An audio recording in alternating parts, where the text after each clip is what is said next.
Welcome to the DCTV News at Noon program. I'm Kelsey Kiesling. And I'm Kendra Cook. The Southwest TV Translator Association underwrites the news, and Dolores County Broadcasting Network provides the support for DCTV. Here at the News at Noon show, we assemble the best and most interesting news from the area, and Jerry Tope brings you the local weather and related news.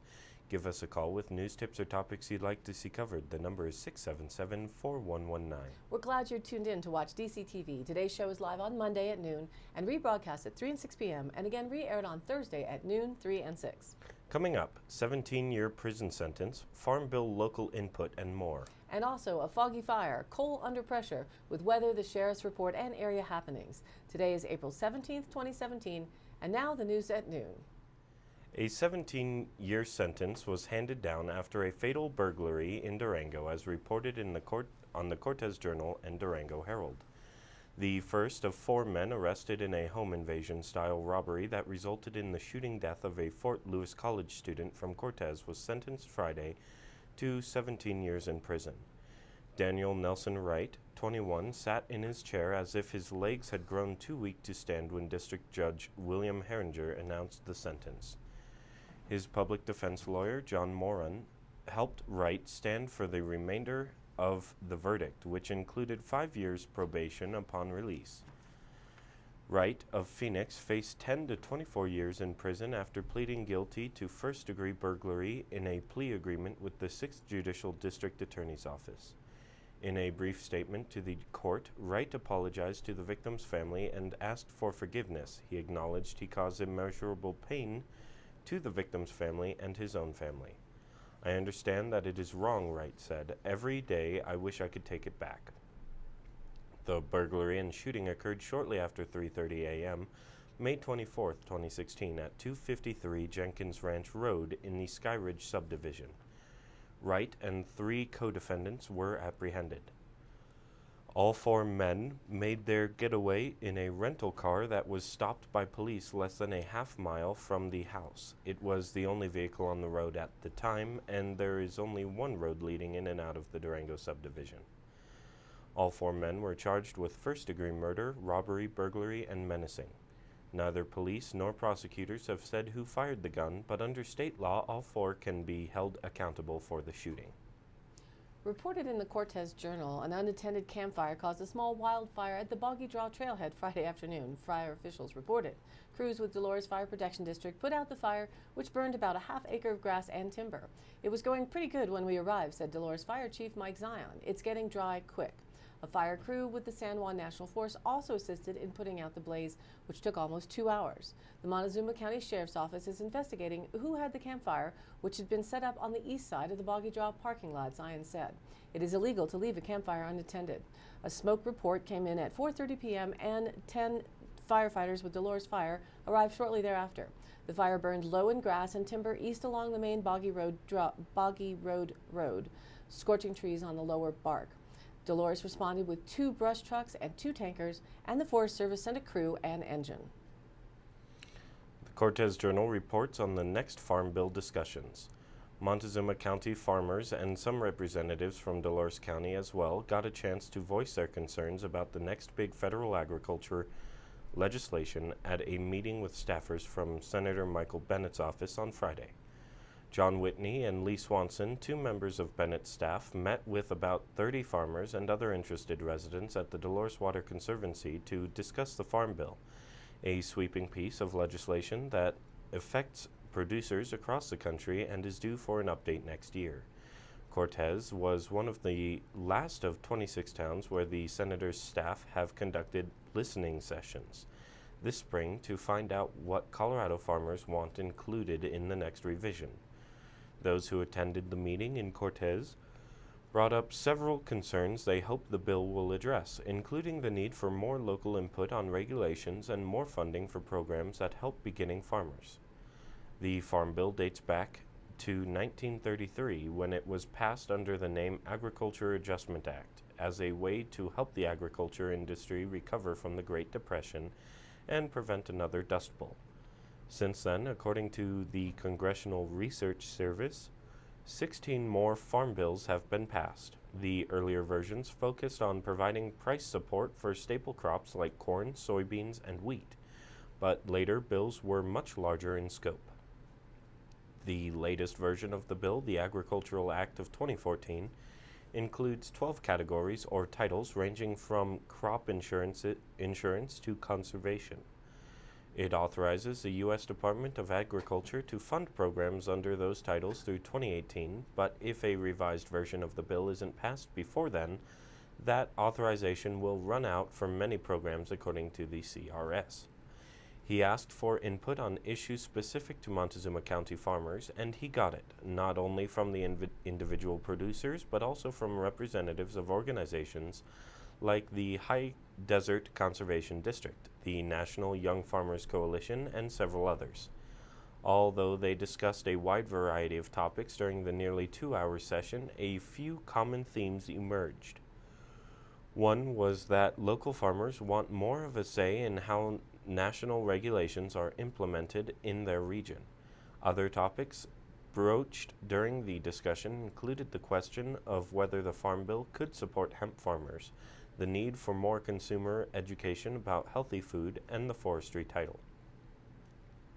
Swanson and Whitney said they would take all the input they received into account when advising Bennett. The Bennett staffers visited Durango Friday afternoon for the last stop on their tour. According to a report in the Cortez Journal, the U.S. Department of Interior will take another closer look at the expansion plan for the San Juan coal mine in northwestern New Mexico. The Interior Department had faced a 2013 lawsuit filed by Wild Earth Guardians, which argued that environmental reviews and public comment opportunities were insufficient. After losing similar lawsuits over coal mining approvals in Montana and Colorado, the Interior Department asked the court to grant a voluntary remand, effectively a request that the court rule against them and order a new environmental review. In August, the court did just that. Last week, the Office of Surface Mining Reclamation and Enforcement held public scoping meetings on the mine plan in Albuquerque, Toyac, Shiprock, Farmington, and Durango. The public has until May 8th to submit comments on the plan and adjacent San Juan generating power station. The power plant is owned by Public Service Company of New Mexico, providing electricity for Arizona, Utah, New Mexico, and California. In 2008, the Office of Surface Mining was authorized by the Interior Department to grant a 4,484-acre deep lease extension for the mine to supply 36 million tons of coal to the power station through 2033. Wild Earth Guardians' lawsuit turned that plan on its head. The decision for the mine approval was challenged, so we are going back and preparing an environmental impact statement with public participation, said Marcello Cal, manager for Office of Surface Mining, during the Toyac meeting. The mine will continue to operate in the deep lease extension area during the environmental review process, he said.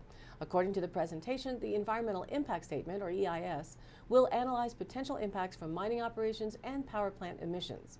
A partial shutdown of the power plant and its possible closure is a sign that energy development is moving towards renewable sources, said Shannon Hughes, an attorney with Wild Earth Guardians who monitors the coal industry.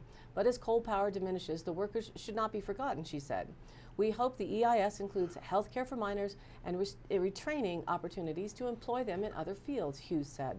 From our perspective, it's important to have a transition plan so we don't leave the workers hanging out there. The BLM is interested in your feedback on the area trails system.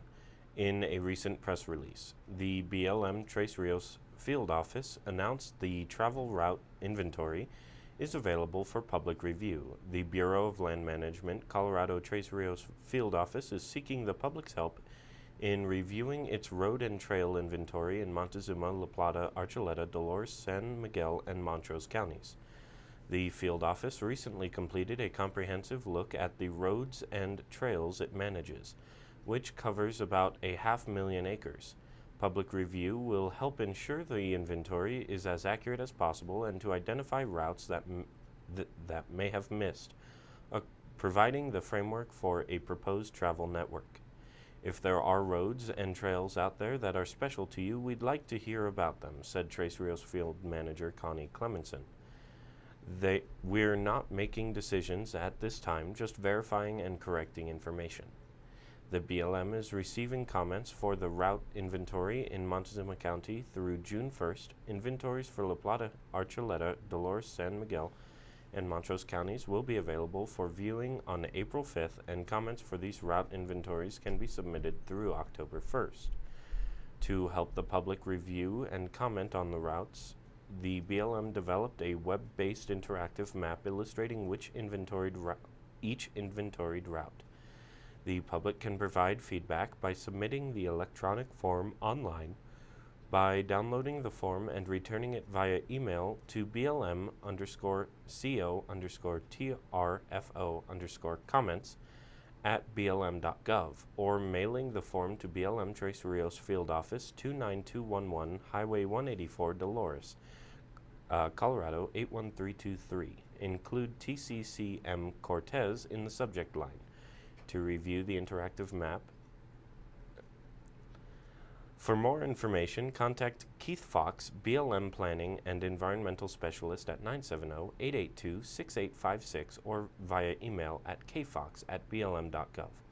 Also, Dolores County area residents are encouraged to participate in the newly launched Canyons of the Ancient Trails Alliance. This is a non-member association developed by the Dove Creek Chamber of Commerce to help involve the local area residents in a trails initiative. The casual first open meeting is scheduled for Thursday, April 20th from 4 to 6 p.m. at the state line. Thereafter, whomever gets involved can determine where, when, and how often to meet. They are looking for those with four-wheel drive vehicles, UTVs and ATVs, bicyclists, hikers, horseback riders, or any other type of trail recreationalists to get involved. For more info on the CATA, contact manager at dovecreekchamber.com or call 970-560-2856. From the Cortez Journal, Montezuma County ranks near the bottom compared with other Colorado counties in health outcomes and factors, but is toward the top in the quality of its physical environment, according to a county health rankings report. The annual national rankings released by the Robert Wood Johnson Foundation and the University of Wisconsin Population Health Institute are based on a variety of health factors. Montezuma County ranked as the 44th healthiest Colorado county in the bottom 25%. Dolores ranked 46th. Archuleta County was ranked 24th healthiest county in Colorado, and La Plata shined, coming in again at 15th. Lower socioeconomic families in this community affects a lot of things, Montezuma County Public Health Director Bobby Locke said.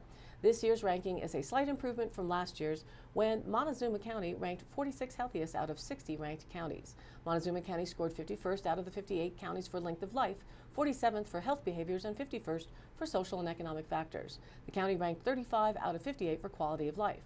Montezuma County had a lower level for high school graduation, 71%, than the state, 77%, and U.S. top performers, 95%. The county's rate rose up from 62% in 2010. The county's unemployment rate was 5.6%. Unemployment peaked in Montezuma County at 9% in 2010 and has been declining in recent years, but remains higher than state and national averages. About 29% of Montezuma County's children live in poverty, according to the rankings. That's up from 21% in 2002 and nearly double the Colorado average rate of 15%. Even though there are lots of opportunities for outdoor recreation in the county, there are still cost barriers for many people. The adult obesity rate has gotten worse in Montezuma County, from 18% in 2004 to 22% in 2013, according to the rankings. The county public health department is gearing up for a survey that will seek input on what public health issues are important to county residents. That survey will go out in the fall. And by the way, Dolores County was low in the health ranking, but ranked as the #1 county in the state for quality of physical environment for the second year in a row. The county has less air pollution and fewer people driving to work alone than the Colorado average. And now, let's take a look at our weather report. Southwest winds will continue through the day and tonight and move a little into the southeast for daytime Tuesday. Tuesday night and on will then resume from the southwest, and speeds will be variable from 5 to 15 miles per hour with some gustiness. If you travel to the northern parts of the western slope, winds will be stronger there.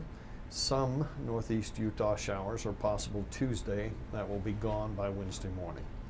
Cloud coverage will increase tonight and then decline by tomorrow morning. No moisture is in the forecast for our broadcast area this week. Western San Miguel County, Montrose, and Delta County fire fuels are at critical, so a fire weather watch will be issued Tuesday for those areas. In our national forecast, a low pressure moving over the northern Rockies will cause widespread precipitation for the Pacific Northwest and reach Idaho and Montana later today. A front extending from the northeast to the southern high plains will move offshore of the northeast and mid-Atlantic coast by this evening. The second part of that front boundary will extend westward from the southern mid-Atlantic to the central plains by Tuesday. Along this boundary, showers and thunderstorms are expected to develop over the southern mid-Atlantic to parts of the southern plains and lower Mississippi Valley through Tuesday. Light rain will develop over parts of the northeast and lower Great Lakes today and tomorrow. Some snow will develop over the northern Maine today and tomorrow as well. Rain and mountain snow will spread from the west coast to portions of the Intermountain West and Great Basin today. Portions of the Sierras could have periods of heavy snowfall through tomorrow.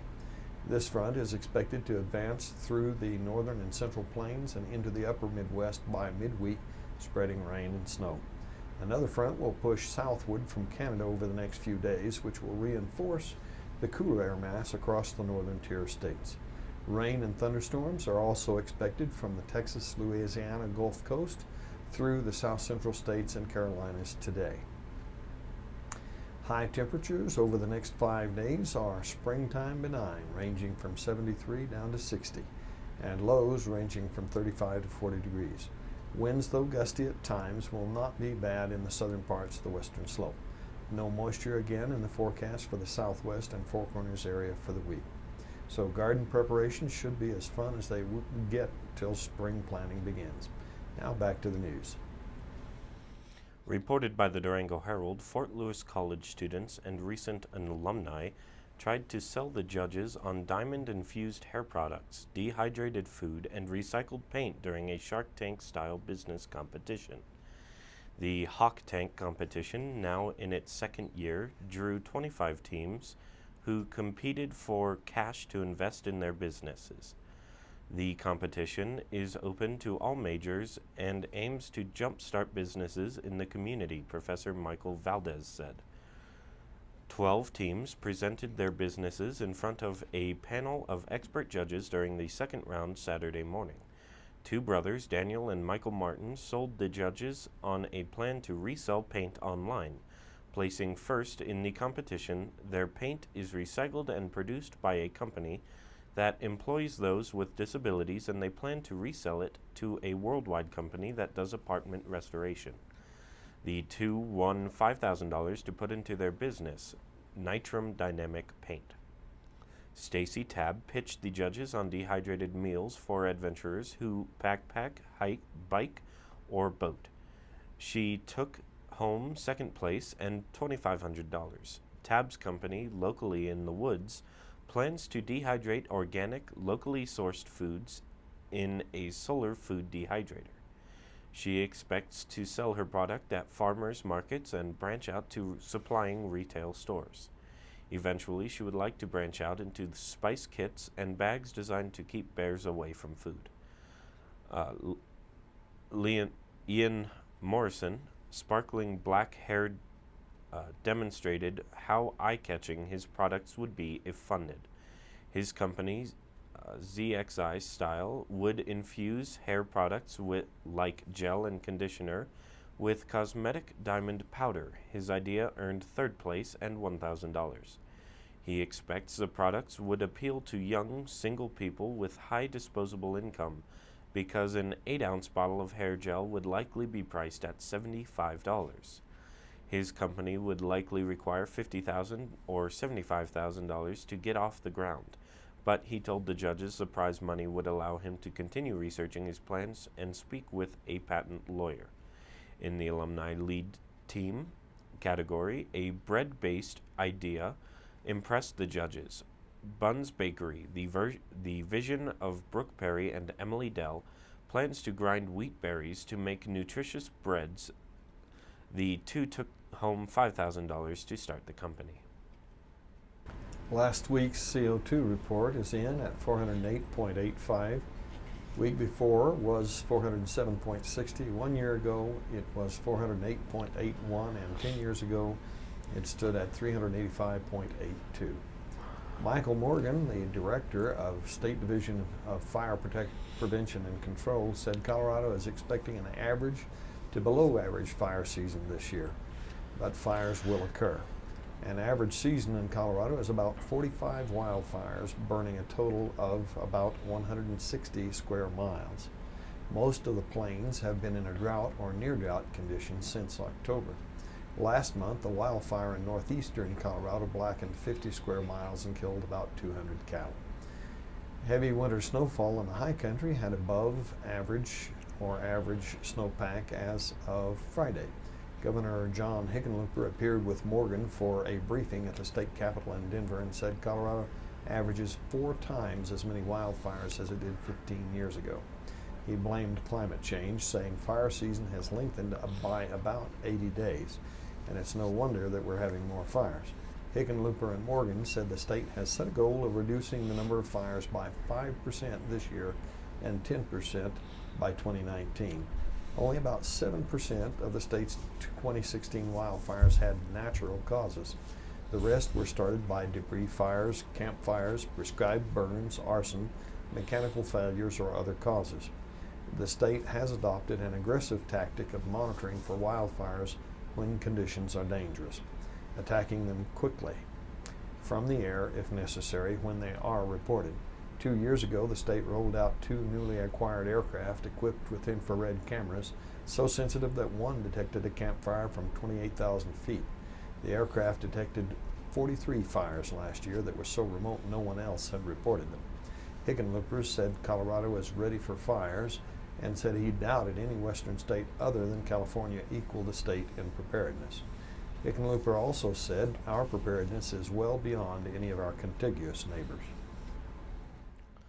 The Durango Herald reports that as flows rise on the Animas River with spring runoff, the water may look cloudy or change color because naturally occurring sediment is being carried downstream. 5 monitoring stations along the river and its tributaries were reinstalled this spring to allow health officials, emergency managers, and the public to view indicators of water quality around the clock, according to a release from San Juan Basin Public Health. The live feeds from the monitoring stations can be viewed at co.water.usgs.gov. In Durango, the Animas River was running Friday at 1,450 cubic feet per second, well above average for this time of year, but far below the record flow of 2,710 CFS on the date in 1985, according to the U.S. Geological Survey site. The agencies involved in the monitoring, SJBPH, San Juan County, the USGS, and the Colorado Department of Public Health and Environment, also are frequently sampling water and sediment at 6 locations in the Animas River watershed. These samples are analyzed to determine the levels of various heavy metals in the water and sediment. Officials expect a normal spring runoff with no impacts to human or environmental health from normal recreational use of the Animas River, the release said. San Juan Basin Public Health, though, said those who use the river should remember that the water and sediment are not treated and offered these tips to river users. Wash with soap and water after exposure to untreated river water or sediment. Supervise children to ensure they don't ingest water and soil when playing in or around the river and limit their exposure to untreated water or sediment. Properly treat any river or stream water before consumption and rinse fishing and boating equipment after each use. Monitoring of river quality increased in the wake of the August 5, 2015 gold mine spill, which unleashed 3 million gallons of toxic mine waste into the watershed. Reports have indicated that the river quickly returned to pre-spill quality.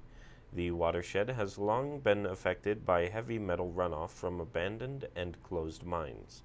Last fall, the Environmental Protection Agency designated the Bonita Peak Mining District as a Superfund site.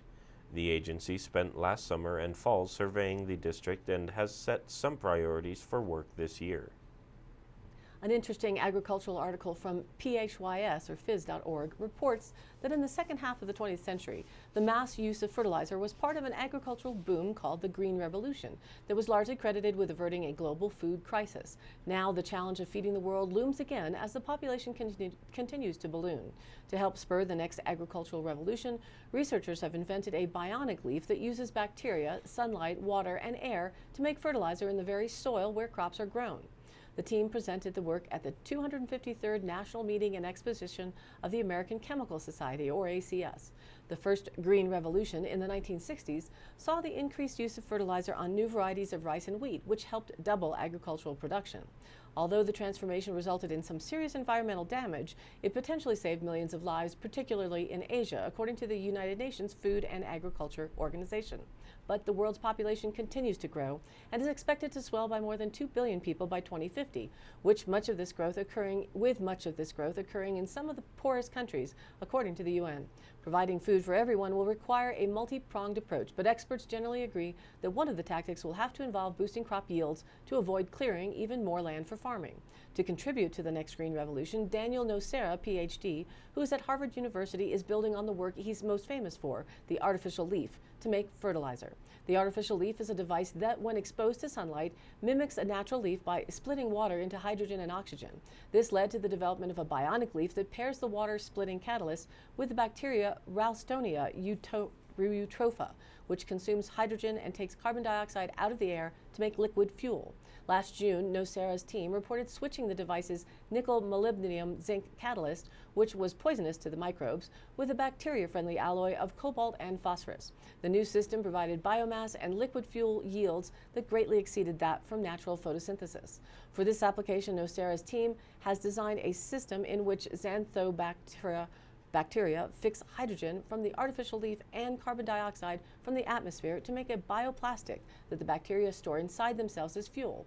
I can then put the bug in the soil because it has already used the sunlight to make the bioplastic, Nocera says. Then the bug pulls nitrogen from the air and uses the bioplastic, which is basically stored hydrogen, to drive the fixation cycle to make ammonia for fertilizing crops. Nocera's lab has analyzed the amount of ammonia the system produces, but the real proof is in the sample crops. The researchers have used their approach to grow 5 crop cycles. The vegetables receiving the bionic leaf-derived fertilizer weigh 150% more than the control crops. The next step, Nocera says, is to boost throughout so that one day farmers in India or sub-Saharan Africa can produce their own fertilizer. And now for the Dolores County Sheriff's Roundup for the week of April 10th through the 16th. A local resident called reporting lost keys. If you should find any keys, please bring them to the sheriff's office. A town resident reported that the school's dumpster was being used by an unauthorized person. A deputy made contact with the person dumping the trash, and they agreed to stop. A separate report was made of another resident utilizing the school's dumpster for personal use. A motorist passing through town reported a person parked along the side of the highway hitting passing vehicles with strobe lights and lasers. A deputy investigated and made contact with the suspect vehicle and learned that the resident was taking pictures of the moon. That's it for today's Roundup. Stay tuned for continuing updates. For today's High Country happenings, the Colorado Department of Transportation and contractor Maine Electric will begin a fiber optic installation project on U.S. Highway 160 east of Wolf Creek Pass today, Monday, April 17th. The project will take place along 16 miles from the Wolf Creek Pass East Tunnel to the east side of South Fork. The project has an anticipated completion date of September 2017. CDOT and Maine Electric will install conduit, fiber optic cable, and manholes. The fiber optic installation project will benefit CDOT and the general public. Initially, motorists can expect brief delays with one lane, alternating traffic during the day and night, with reduced travel impacts on weekends. As project work progresses, motorists can expect shoulder closures. The project will be in operation from 7 a.m. to 5:30 p.m. Mondays through Fridays. For more information, you can call 719-695-0112 or email us160wolfcreek@gmail.com. The Colorado Parks and Wildlife Museum Volunteer Group will sell cedar bluebird boxes for $30 from 8 a.m. to 5 p.m. Monday to Friday at the Wildlife Division Service Center at 151 East 16th Street. All proceeds will benefit the Wildlife Visitor Center. For more information, call Derek Snyder at 382-3810. And Serve Safe Food Protection Manager certification training will be held from 9 a.m. to 4 p.m. May 1st and 9 a.m. to 2 p.m. May 2nd in the Extension Building at La Plata County Fairgrounds. ServSafe is a nationally recognized comprehensive food safety training program developed by the National Restaurant Association. Food service managers and cottage foods producers can benefit from this highest level of food safety training. After completing the exam with 75% score or higher, participants will receive a ServSafe certificate valid for 5 years. The cost is $120 per person. Participants will receive a course textbook, training, and exam. Participants must register by April 24th. To register, call Angela Fountain at 382-6465 or visit the Extension office. All of the happenings are posted up on our DCTV News at Noon Facebook page. You can see the live video updates from the Easter Egg Dash and the Dove Creek Crosswalk, along with the embedded YouTube replays of the news and Talk Tuesday. There is weather and original stories and local shared posts. To share your event or information, contact us, dcbnnews@gmail.com, or call us here at the station, 677-4119, and we'll be sure to get your news on air. Thanks for tuning in. This program is live at noon Monday through Wednesday, then it is rebroadcast at 3 and 6 p.m. and again re-aired Thursday, Friday, and Saturday in the same order at 3 and 6. We're also featuring a live call-in show called Talk Tuesday, aired live Tuesday evenings at 5:30 p.m. and then rebroadcast throughout the week at 5:30. Be sure to check out our Facebook page. As I said, it has all the links and details and original stories and the video replays. Please like us there and share the link. For Kendra Cook, Jerry Tope, and everyone at DCTV with the News at Noon program out of Dove Creek, USA, I'm Kelsey Kiesling. Thanks for watching.